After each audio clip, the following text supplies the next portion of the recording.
What's up, everybody? Welcome back to the FPO channel, where today we're going to be talking Gameweek 5 preview and two things that I want to talk about that are quite mainstream on Twitter as of now in the past 24 hours. Number one is the city rotation thing, because it's back again as usual, and I want to give my view on that for this week. Another thing that I want to talk about is this thing called What If Machine that is back again on Twitter. So go to @FPL Tools, go to the website, and you see this thing called What If Machine. So what do they measure? They measure like how many points would you get if you did nothing to your squad from game week 1. So I'm gonna have a look at that, my squad, and give my view on it, whether it is a little bollocks or actually you can take something out of it. So stay tuned for that as well. And before we get into the video, I would appreciate it if you click the subscribe button, because I have more videos coming along the way as the season goes on. So do give that. Now, without further ado, let's go into it. First up, city rotation. There has been talk that Sterling will be rotated, Zinchenko could be rotated, Aguero will start because he got benched in the Champions League game, stuff like that. My view on that, that's a load of bollocks. Because my reasoning is this: City, number one, 5 points behind Liverpool. So, do they want to rotate the squad while they're playing catch up? I don't think so. And remember the last time they rotated the squad?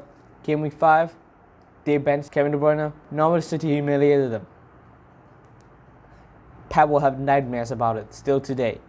So that's one thing that you have to look at. I don't think Pep's gonna rotate this thing against Watford. You can't argue that like it's just Watford, but remember, it's just Norwich. It's just Norwich, and guess what happened there?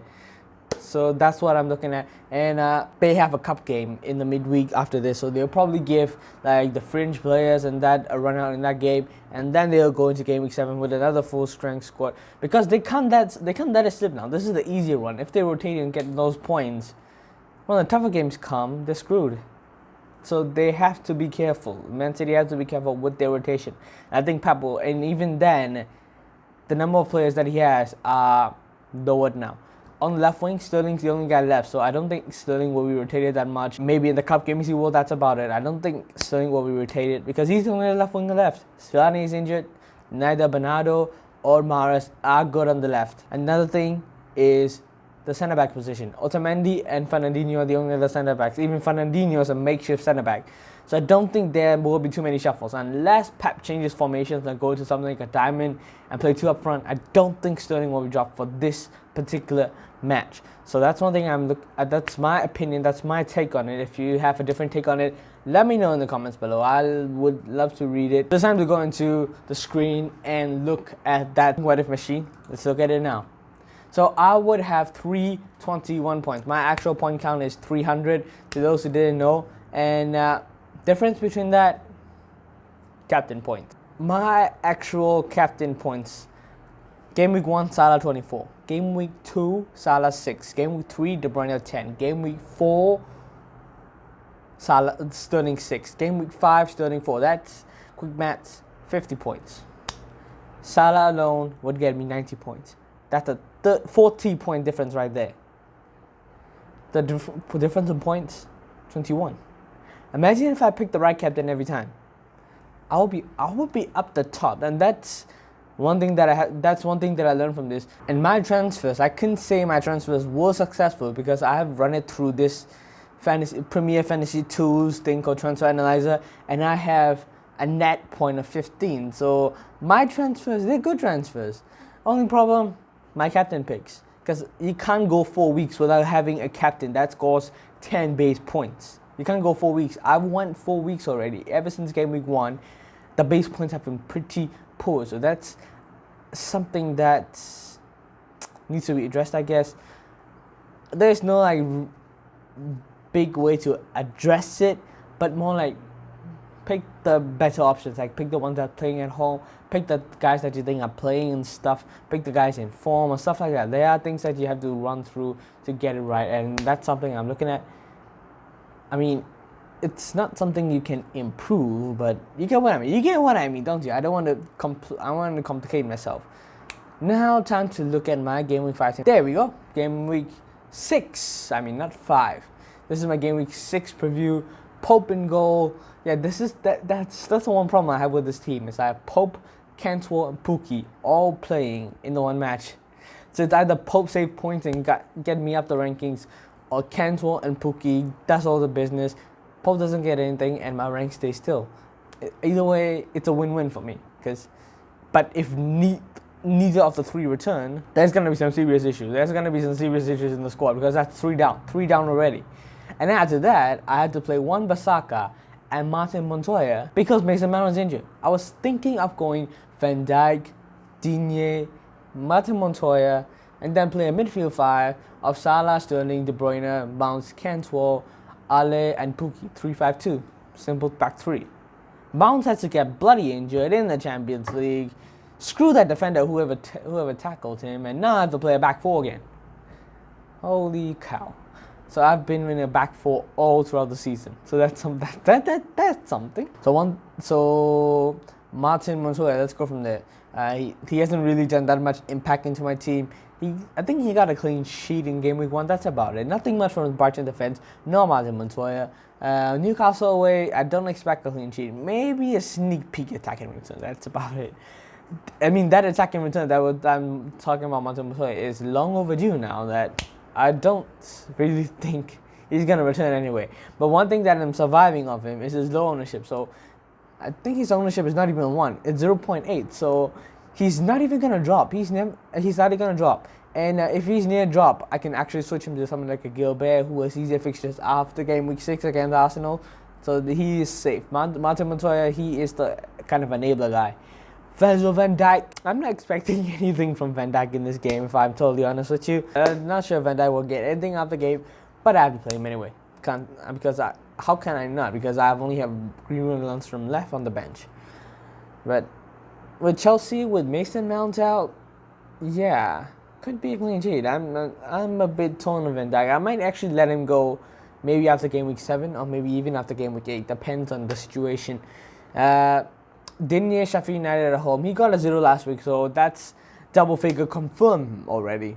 Wan-Bissaka, yeah, this is why I don't want to play Wan-Bissaka. I actually want to sell him, but I don't trust the Man City defense, so I'm sticking with him.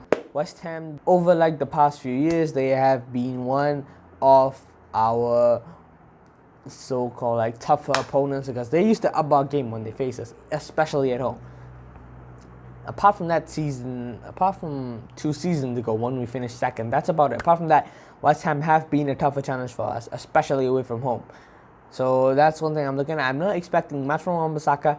Maybe an assist. Maybe an assist when he gets forward. That's about it. He has to get forward a lot at Manchester United compared to when he was at Crystal Palace. So that's one thing that I'm looking at. Going to the midfield, Sterling, Salah, De Bruyne. That combo, yeah, captain will come off that 3 because I don't see any other option where I can captain. Sterling, he would be the obvious pick if it were 2 weeks ago or 3 weeks ago, 2 game weeks ago. Not anymore. Salah, Chelsea away.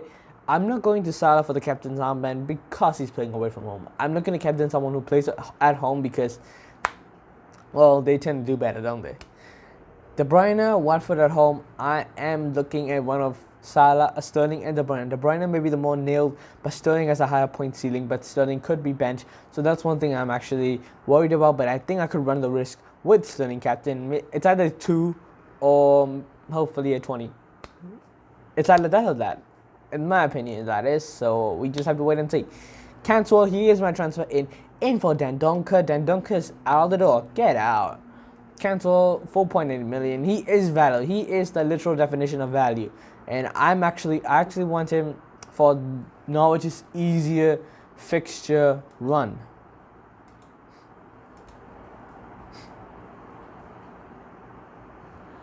So you see a Burnley away, Palace away, Villa home, Bournemouth away. You can see that's the one that I would want double Norwich attack for. And even if I don't want to play him, I can actually bench him for someone like a Mount. When Mount comes back, I could rotate between them. That's a value right there.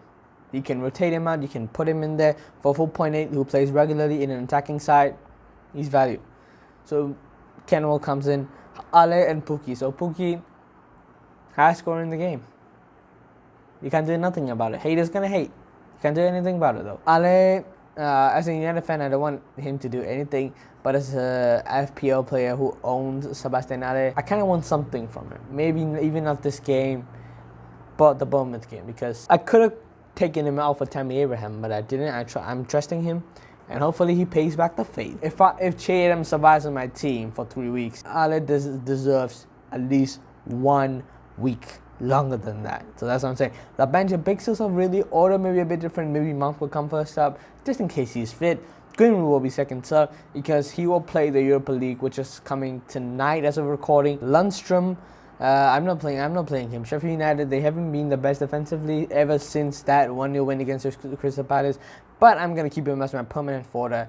As a 4 million out of position enabler, you can't ask anything better from Lundstrom. A couple 2-pointers when he started. That's about it. And we have come to the end of the video. I don't think there is much to talk about this week. Only thing will be that rotation thing. I could have talked Salah versus Mane. I'm saving that for future videos. I mean the sequel. I've already talked about it once. So that's about it. And so do click subscribe. Do hit the like button so that you can see similar videos to this one. And yeah, I'm trying to get to 50 subscribers before the end of the month. So do help me out with that. Until then, peace. Hope you have a green arrow. If you have suffered red arrows for like 3 weeks in a row like me, hope you have a bloody green arrow. And I hope I have one too. Because these red arrows, they're torture. They're torture. That's all I'm going to say. Until then, peace.